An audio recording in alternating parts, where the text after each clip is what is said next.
Terima kasih untuk makan malamnya, ucap Bumi saat rekan kerjanya mulai bangun dari duduk sambil mengulurkan tangan kepadanya. Sama-sama, sampai bertemu lain waktu, balas Bumi. Sepeninggal dua orang tadi, dia langsung menoleh ke arah belakang sambil tersenyum. Sini, ucap Bumi sambil merentangkan kedua tangannya agar gadis kesayangannya yang sudah menunggu sedari tadi cepat menghampirinya.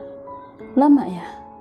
Enggak, kan aku tahu kamu lagi kerja, jawab Yayang yang sudah berhambur memeluk Bumi. Terima kasih untuk pengertianmu. Kini keduanya duduk bersama dalam satu meja yang tadi dipakainya untuk rapat. Bumi sengaja tidak memesan makanan karena dia sudah berjanji akan makan malam dengan Kahyangan. Aku mau yang ini, kata Yayang kepada seorang pelayan yang siap mencatat pesanan mereka. Kamu mau apa, sayang? Tanya si cantik dengan rambut hitam tergerainya. Samain aja sama kamu, jawabnya dengan mata tidak lepas dari Kahyangan. Samain ya mbak, pintanya lagi kepada si pelayan. Bumi segera memalingkan wajah Kahyangan agar menatapnya. Dia tidak suka jika kedua mata gadis itu melihat selain ke arahnya. Apa? Tanya Yayang. Tadi kamu panggil aku apa? Goda Bumi. Sayang, tawa gadis itu hingga kedua mata sipitnya hampir terpejam. Hei, jangan tertawa, nanti aku pergi kamu gak tahu, ejek Bumi. Kahyangan yang masih tergelak langsung mencubit lengan pemuda tampan di sampingnya itu. Jangan berani-beraninya kamu ninggalin aku ya, ancam Yayang. Mana mungkin aku meninggalkanmu setelah aku puas menunggu dan mencarimu selama lebih dari 3 tahun. Kahyangan kembali tergelak, namun kali ini dia sambil menangkup wajah Bumi dengan kedua tangannya. Terima kasih untuk semuanya, ucap Yayang dengan mengedipkan satu matanya. Jangan menggodaku, atau aku akan mengulangi kesalahanku lagi, bisik Bumi dengan senyum menyeringai. Ups, baiklah. Usai saling melempar candaan, kini saatnya mereka menyantap makan malam yang sudah dipesan tadi, menikmatinya sampai habis tidak tersisa. Kita pulang atau mau kemana lagi? Tanya Yayang. Terserah kepadamu, atau mau ke rumahku? Ajak Bumi. Kahyangan tersenyum simpul, belum siap baginya bertemu lagi dengan keluarga Bumi. Dalam waktu dekat sebelum pemuda itu memberitahu kedua orang tuanya tentang perbedaan mereka. Aku ingin kamu lebih dekat dengan keluargaku termasuk Cahaya. Papa terlalu mengekangnya akhir-akhir ini. Aku rasa dia butuh teman untuk berbagi dan bercerita. Bumi mendesah kecil mengingat adik perempuannya yang tidak kunjung sembuh dari penyakitnya meski pengobatan dia lakukan sedari baru saja dilahirkan. Keluarganya selalu menyimpan ketakutan jika seandainya anak bungsu itu harus tiada secara mendadak tanpa mengenal waktu. Pemasangan ring di jantung telah lama dilakukan, tapi tetap saja kesehatannya belum stabil. Hanya langit yang membuat Cahaya bertahan selama ini. Aku ingin masuk ke dalam keluargamu saat mereka tahu hubungan apa yang sedang kita jalani saat ini, sayang. Mereka akan menerimamu apapun yang terjadi kepada kita. Mama dan Papa akan selalu menyambutmu dengan hangat. Kahyangan tentu semakin tak tega saat Bumi mengatakan itu. Baginya sikap terbuka antar keluarga adalah hal paling penting dalam sebuah hubungan, hingga dia tahu bagaimana selanjutnya dia dan Bumi akan mengambil keputusan dan langkah selanjutnya. Karena dia mengerti, pemuda itu tak main-main dengan perasaannya. Kita terlalu jahat jika harus lebih lama menyembunyikan ini, Bu. Aku paham itu, tapi setidaknya tunggu kondisi Mama lebih baik. Dan Bumi menjeda ucapannya sambil menarik tangan Kahyangan. Dan apa? Tanya gadis itu. Dan tunggu sampai pernikahan Kak Ai selesai dilaksanakan. Hujan yang mendapat izin dari Bunda untuk menginap 1 malam di rumah sakit akhirnya kembali pasrah untuk beristirahat di balik selimut tipis. Dia hanya bisa berbaring ditemani air yang duduk di sisi ranjang. Lo mau makan apa? Gue cuma beli roti loh. Gadis itu menggeleng karena rasa sakitnya membuat dia tidak merasakan lapar sama sekali. Gue beliin coklat, Mau? Adek gue kalau lagi kayak begini pasti ribut pengen coklat yang banyak. Kakak Air, dia jadi rindu gadis cerewet itu. Gak usah, udah malam ay, ucapnya sambil membenarkan posisinya agar lebih nyaman. Apa mau pindah aja ke rumah sakit gue? Tawarnya lagi. Mendingan gue pulang deh, ketusnya pada Air. Ponsel Air kembali bergetar. Entah ini sudah yang keberapa puluh kali dia mengabaikannya. Tak ada niatan sedikit pun untuk menanggapi, kecuali dari keluarganya yang tadi memang sempat menghubunginya. Angkat aja, nggak apa-apa, ucap Hujan. Apa yang diangkat? Jemuran, kakak Air, sambil memasukkan ponselnya ke dalam laci nakas sisi ranjang. Ya itu pasti dari pacar-pacar elu kan? Air hanya mengangguk. Dia baru ingat, memang memiliki janji dengan salah satu kekasihnya pulang kuliah ini, tapi rencana itu gagal saat dia bertemu Hujan. Lo tidur ya, gue juga ngantuk. Dengan tangan saling menggenggam, pemuda itu pun mencoba memejamkan matanya. Dia memang sangat lelah hari ini. Dengan mata yang sudah tertutup rapat, Air ternyata masih sempat berucap meski dengan suara serak. Jangan dilepas, gue gak bisa tidur tanpa megang apapun. Pukul 8 pagi keduanya sudah kembali bersiap untuk pulang. Bunda yang berniat menjemput pun lagi-lagi ditolak oleh Air. Entah kenapa, dia tidak ada siapapun di sisi gadis itu saat ini. Hujan hanya butuh dirinya, itulah yang terbesit dalam otak pemuda itu. Yuk pulang, ajaknya setelah membereskan administrasi dan mengambil sisa obat. Ayo, saut Hujan yang sedari tadi sudah menunggu duduk di tepi ranjang. Air mengulurkan tangannya agar gadis itu berpegangan saat turun. Hati-hati. Hujan hanya tersenyum. Dia kadang masih aneh dengan sikap Air yang sering berubah sesuka hatinya tanpa kenal waktu dan tempat. Air merangkul bahu Hujan dalam dekapannya. Kedua insan yang sangat serasi rupanya itu menjadi pusat perhatian seisi rumah sakit. Banyak yang berbisik, tersenyum, bahkan ada yang tidak berkedip melihat mereka. Gue malu ay, bisik Hujan. Cih, jalan sama cowok ganteng kok malu, dengusnya kesal. Hujan hanya menghela nafas dengan berjalan sedikit menunduk sampai ke mobilnya yang terparkir di sisi gedung rumah sakit. Ay, ngomong-ngomong motor lu gimana? Bukannya masih di minimarket? Tanya Hujan. Udah dibawa pulang sama asistennya papa, jawab Air santai. Bukan hal baru lagi bagi dirinya meninggalkan motornya begitu saja di jalan atau di tempat-tempat lainnya. Jadi tidak heran jika motor besar Ai memiliki banyak kunci cadangan di rumah atau di kantor. Enak banget ya jadi lo, gumam Hujan. Kenapa? Bukannya lo juga sebentar lagi jadi bagian dari gue? Ujar Air sambil fokus ke jalan raya setelah meninggalkan area rumah sakit. Masih belum percaya gue bakal nikah sama lo? Hujan menyandarkan kepalanya. Nafasnya berhembus teratur meski otaknya kini sedang begitu banyak memikirkan banyak hal. Gue boleh minta sesuatu ay? Pinta Hujan. Air yang refleks menoleh langsung mengernyitkan dahinya saat kedua mata mereka saling bertemu. Mau apa? Gue akan kasih semampu gue yang gue bisa buat lo, jawab Air. Kita ziarah dulu ya ke makam ibu sama ayah. Mobil berhenti di area parkiran sebuah pemakaman umum di pinggiran kota. Ini kali keduanya mereka datang bersama. Hujan menuntun tangan Air yang berjalan di belakangnya. Entah sadar atau tidak, keduanya kini lebih sering berpegangan tangan setiap saat. Assalamualaikum, Bu, Ayah, sapa Hujan yang sudah berjongkok di sisi makam kedua orang tuanya. Gadis itu memandang lekat gundukan tanah yang terdapat batu nisan bernamakan ayah ibunya. Matanya terpejam dengan tangan menada di atas pangkuannya. Begitupun dengan Air. Amin. Keduanya bebarengan mengakhiri doa mereka. Air meraih bau Hujan. Dia sandarkan kepala gadis itu di dadanya. Luapin kerinduan lo, tapi jangan bikin mereka sedih karena lo begini, bisik Air yang hanya dibalas anggukan oleh Hujan. Gue pengen sekali lihat mereka atau sekedar peluk mereka, ay, ucap Hujan lirih. Gak usah, ntar kalau udah nikah gue yang bakal peluk lo terus, goda Air. Hujan langsung menarik kepalanya. Modus. Sentaknya kesal, namun air menghujam. Hujan kembali diam. Dia fokus lagi kepada kedua makam orang tuanya dengan sesekali menghapus sendiri air matanya.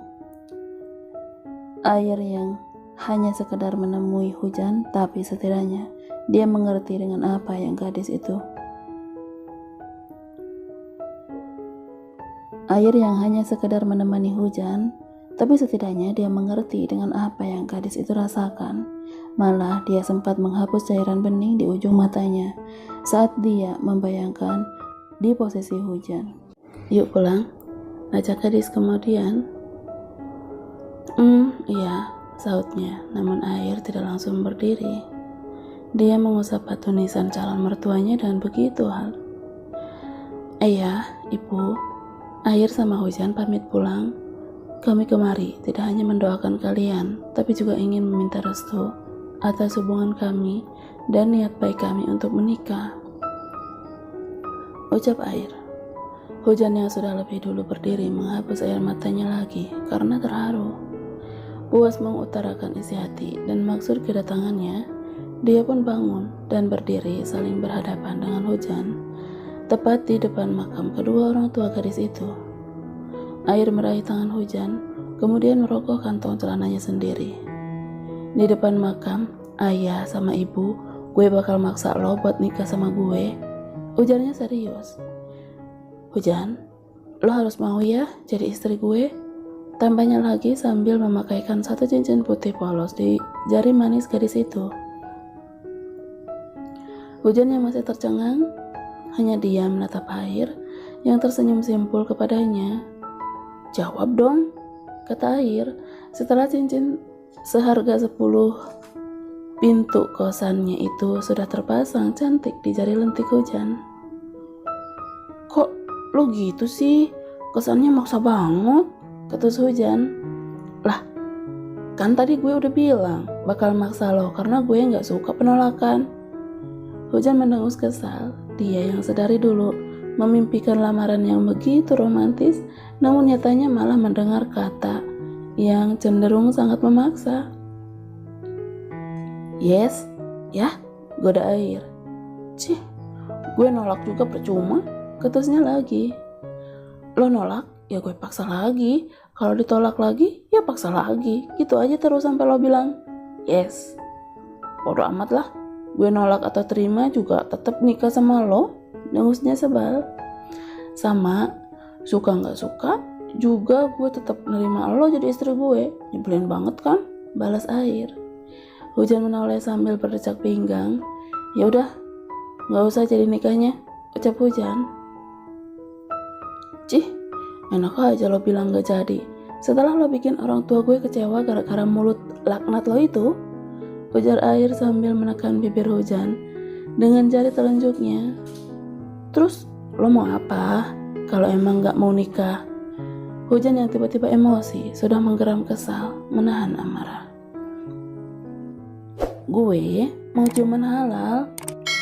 Usai melakukan lamaran yang sangat memaksa, akhirnya kedua pasangan itu kembali masuk ke dalam mobil. Air lebih dulu membeli minuman di warung kecil sebelum mereka benar-benar pulang.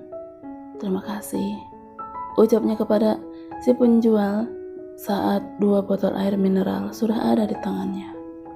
Dia berjalan kembali menghampiri hujan yang sudah berada di mobil. "Nih, minum dulu. Aus kan? Lo habis nerima lamaran gue," kata air sambil menyodorkan apa yang dibelinya tadi. "Cih, rese banget. Sumpah," dengus hujan kesal. Air hanya tertawa. Dia tidak pernah peduli jika hujan sekarang sering mengomel karena dirinya sering kali menggoda. "Gue antar lo pulang. Ntar gue mau ngomong sama bunda lo. Abis itu gue mau ke resto sama ke bengkel," jelas air memberitahu kegiatan dia hari ini yang lumayan padat. "Ngapain ke resto?" tanya hujan. "Mandiin anak bebek," jawabnya air asal. Hujan mencapikkan bibirnya sambil memutar bola matanya jengah. Dia melempar pandangan jauh keluar jendela mobil. "Nanti gue gak bisa kasih banyak waktu buat lo. Gue sibuk banget karena banyak yang gue urusin setiap hari. Selain kuliah, Jadi gue harap lo juga bisa nyibukin diri lo sendiri, ujar Air sambil terus memutar setir mobilnya. Sibuk pacaran kan maksud lo? Ketus Hujan. Mungkin salah satunya, balas Air masih dengan nada santai. Hujan hanya mendengus kesal. Entah apa yang dirasakannya kini, dadanya terlalu sakit saat mendengar jawaban dari Air, meski ucapannya diselingi gelak tawa. Nanti gue minta KTP lo ya, punya kan? Tanya Ai. Buat apa? Hujan kali ini benar-benar malas menanggapi pemuda di sebelahnya itu. Buat bikin rekening baru, uang kos-kosan nanti buat lo jajan. Gak mungkin kan lo jajan pakai duit jajan gue yang dikasih papa? Kekeh Air lagi. Sedetail inikah dia mempersiapkan segalanya? Terserah lo, gue cuma mau fokus kuliah biar sukses jadi dokter, jawab Hujan penuh penegasan. Gadis itu sedang mempersiapkan hatinya untuk tidak terlalu ikut campur dalam urusan suaminya kelak, karena mungkin pernikahan mereka hanya di atas kertas tanpa cinta. Terlebih saat calon suaminya itu mengatakan akan terlalu sibuk dengan kegiatannya di luar sana.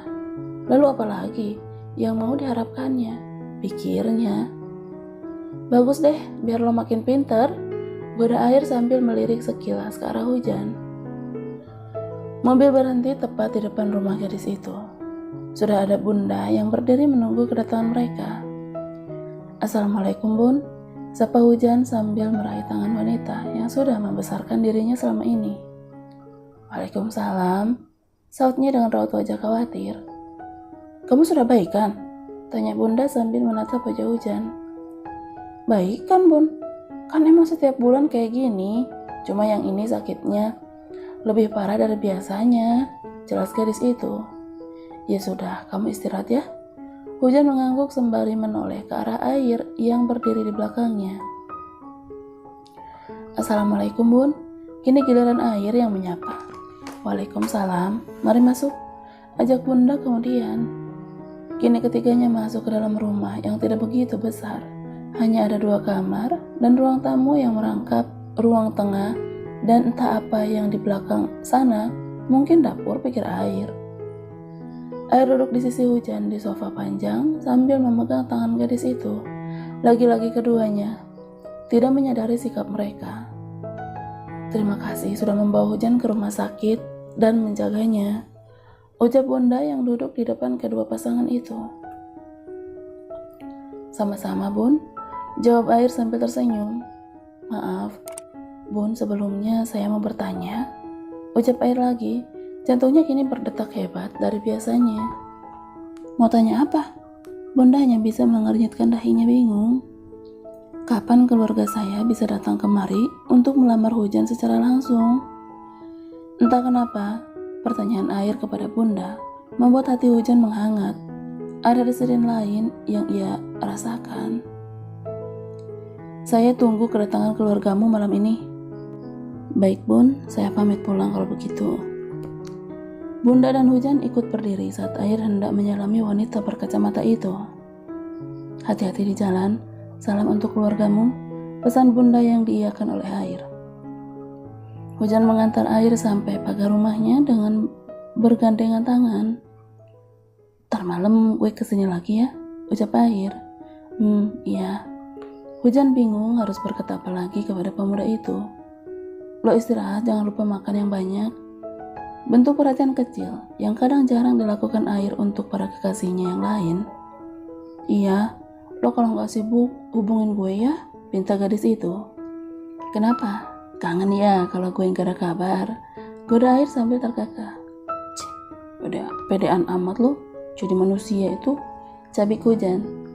Air merogoh kantong celananya lalu menyerahkan kunci mobil milik Hujan kepadanya. Nih, minggu depan mobilnya ganti ya, gak enak banget perasaan, ujar Air santai namun mampu membuat gadis itu tercengang. Apa yang diganti? Tanya Hujan memastikan apa yang dia pikirkan. Mobil punya lo gak enak dipakainya, cetus Air. Bilang mau beli mobil, udah kayak mau beli kerupuk aja. Kepuruk Jan, ujar Air yang membuat Hujan bingung. Kerupuk Ai, apaan kepuruk? Kekeh Hujan yang merasa gemas pada air saat wajah pemuda itu merah merona. Gue taunya kepuru, bukan kerupuk, Jan, kata air yang sudah sangat malu. Lah, itu bisa ngomong kerupuk, kata Hujan. Iya ya, air tertawa senang dan Hujan hanya tersenyum kecil. Air menjadi sosok yang lain lagi saat ini. Mama, kakak bisa ngomong kepuruk. Namun tawa keduanya langsung berhenti. Kok kepuruk lagi, Ai? Tanya Hujan polos. Salah lagi,